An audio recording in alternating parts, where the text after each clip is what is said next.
Hello everyone. In this video, we are going to discuss about how to prepare the final accounts from incomplete record of bookkeeping. Now let us see the steps to be followed to find out the profit and loss account as well as balance sheet from the incomplete record of bookkeeping. The first step is preparation of the opening statement of affairs to find out the opening capital. The second step will be find out the missing figures with the available data. For example, cash book should be found out to know about the cash purchases as well as cash sales. And then credit sales should be given in the problem. Otherwise, we have to find out the credit sales from the total debtors account. Along with the total debtors, we are going to prepare bills receivable account. And then we should see about whether credit purchases is given or not. For that, we have to prepare total creditors account. Along with that, bills payable account should be found out.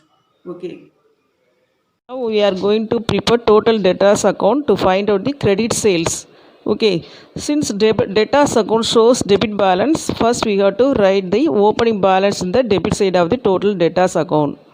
Then it is a credit sales, no. So for credit sales, we are writing usually we are writing the entries debtors account data to sales account, isn't it? So write the sales account in the debit side of the debtors account. This is credit sales. Then come to the credit side of the total debtors account. When we are receiving the cash from the total debtors means cash account debtor to debtors account. Instead of receiving cash account, we are receiving check form means we have to enter the bank account. So bank account debtor to debtors account. During the time of receiving the cash, we are allowing discount. So that will be debited. Discount allowed account data to debtors account. Then second one, sales returns. Sales returns means the customer when they are returning the goods to the seller, sales returns account data to debtors. That is the next journal entry. Is it clear? Sometimes the debtors they are not able to pay the amount to the seller. So at that time we are using the bad debts account. Okay, so that is bad debts account data to debtors account. This is another transaction. These things we have already seen in 11th standard itself.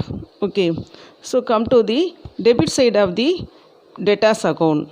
Okay, so for that I am going to explain these things by one example. Mr. X, the seller, sold goods to Y for 50,000 rupees.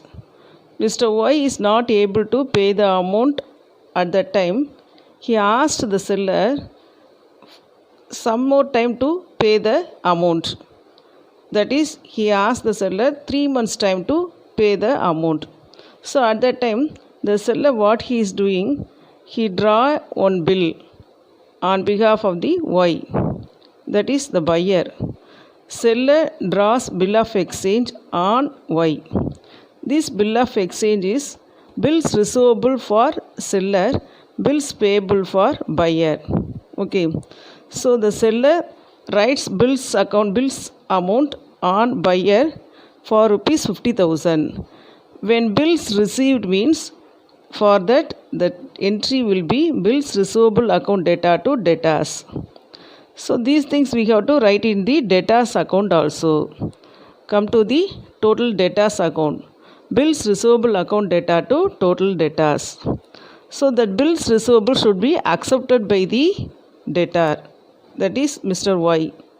If suppose the acceptor does not make the payment of the bill on the due date, the bill is said to be dishonored. So for dishonoring of the bill of exchange, we are going to see the transaction, journal transaction, debtors account data to bills receivable. This is the journal entry for bills dishonored. So these things also should be written in the debtors account. Total debtors account data to bills receivable account. Okay, so last one, balance carry down. What is it? This is the closing balance of total debtors account. Okay, and one more thing, when the cash or bank, that is check received means at that time when the check is dishonored by the banker means the same check should be returned to the debtors account. So for that, total debtors account to bank account we have to enter. So this is the format of total debtors account. The total debtors account should be prepared to find out the credit sales amounts, only for credit sales. Sometimes in the question itself, credit sales will be given, but closing balance of debtors account will not be given. So we have to find out the missing figure, this one. Okay. Along with the total debtors account, the next step is preparing bills receivable account. Bills receivable account, opening balance and closing balance amount will be given in the question itself. As the bills receivable account is a debit balance, so we have to write the opening balance in the debit side, closing balance in the credit side as usual. Brought down means opening balance, carried on means closing balance. Okay, next one, bills receivable received. As we know already that bills receivable account data to debtors account. We have seen that things in the total debtors account, no. So the same transaction we have to write it in the bills receivable account also. Bills receivable account data to sundry debtors. When the bills receivable is received means that amount we have to write. Then come to the credit side. If suppose that accepted bill is honored, it means if the bill is given to the banker means at that time bank accept the bills. So for that they are paying the amount. It may be cash or bank account. So cash and bank account data to bills receivable. When bills receivable is honored means cash account or bank account data to bills receivable account. If the amount is not given by the banker means the same bills receivable should be dishonored. So for that, debtors account data to bills receivable transaction journal entry will be coming. Okay, so this one things also we have to write it in the bills receivable account. Sundry debtors account data to bills receivable account. Okay, last one, closing balance of bills receivable account. So this is the second format of preparing total debtors account. Now we are going to prepare total creditors account. Why we have to prepare total creditors account means to know about the credit purchases. When we purchases goods on credit basis means we should know about the name of the suppliers to whom we have to pay the money, isn't it? So for that we should prepare the total creditors account. Okay. So this is like a ledger format only. Debtor and creditor account. Particulars amount. Since creditors account shows the credit balance, so we have to enter the opening balance in the credit side at first. Then second one, credit purchases. For this, what is the entry means purchases account data to creditors. When credit purchases from someone else means what is the entry? Purchase account data to creditors account, that is suppliers account. Okay, that is the next one. Then come to the debit side of the total creditors account. When cash paid to total creditors means what is the entry means creditors account data to cash account. Instead of paying the cash, if suppose we are paying check form means we have to write the bank account. Cash paid to creditors, discount will be received by the suppliers. So write the discount received account also. Creditors account data to cash account to discount received account. Okay. So next one, purchase returns. When we are returning the goods what we have bought from the seller means we have to write it as a purchase returns. So creditors account data to purchase returns. We are returning the goods to the seller. So supplier creditors account data to purchase returns. Okay. So come to the credit side of the total creditors account. Okay. So here what is the next one? Bills payable account we have to enter. Why we have to enter the bills payable means since it is a credit purchases. So the seller write the bill of exchange on the buyer, isn't it? For the buyer we have to write it as a bills payable. For the seller they will enter in the bills receivable account. Okay. So bills receivable is accepted by the creditor means that is known as bills payable account. Bills receivable is accepted by the creditors means that is known as bills payable account under the creditors account. So creditors account data to bills payable account. Okay. So when the bills payable account is accepted, the seller what he is doing, he is sending the bill of exchange to the banker.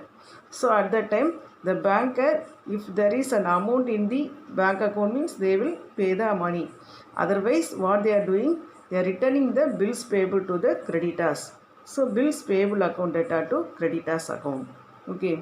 So before that, bank account, why you have to enter the bank account means the creditors, when we are paying the amount to creditors through the bank check form, means creditors account to bank account. The same check is disordered means you have to enter in the credit side of the creditors account. Bank account data to creditors account. Okay. So come to the debit side of the total creditors account. Here we have to enter the closing balance of creditors. Opening balance the credit side, closing balance you have to write it in the debit side of the total creditors account. This is the first format. Second format, bills payable account. What is the bills payable means the creditors accepted the bill no. For that he is preparing the bills payable account. So bills payable account shows credit balance.